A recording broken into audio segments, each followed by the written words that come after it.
This is my dinner. A little rice, vegetables, and soup, Quaker Oats. Oh, nawin lang kayo. Ang soup ko is Quaker Oats. Kasi kung konti yung kanin, so tapatan na lang natin ng Quaker Oats with soup. Sarap siya guys, kasi yung soup na yan, yung soup na chicken and pork. Oh, di ba? Sarap. Ayan, ganito ko po lutuin ang ating string beans.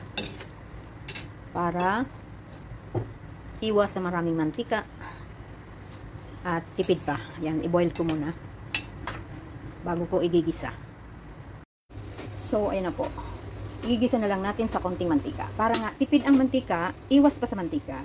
So, ang ating pagkain ay hindi oily. Okay? Bawang lang. Sapat na. Hindi po kami gumagamit ng mga nor cubes or anumang pampalasa. Asin lang po ang ilalagay. Minsan naglalagay ng sugar, pero ako kalimitan di ako naglalagay. At as in natural cooking. Para healthy tayo. So ayan, meron din tayong konting minced pork. Para may lasa naman ang ating gulay. Yan, igisa lang natin ng mabuti para lumabas ang aroma. Hindi naman kailangan napakaraming meat. Ayan, hininaan ko yung apoy. At nilagay ko na yung gulay, maglagay ako ng konting soy sauce. Dapat kasi yung soy sauce napapakuluan para mas masarap. Ayan. Ayan o. Diba? Naluluto muna siya sa may tabi. Okay.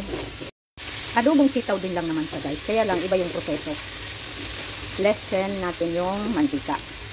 Ayan po, maglagay ako ng diluted corn flour para pampakapit ng lasa.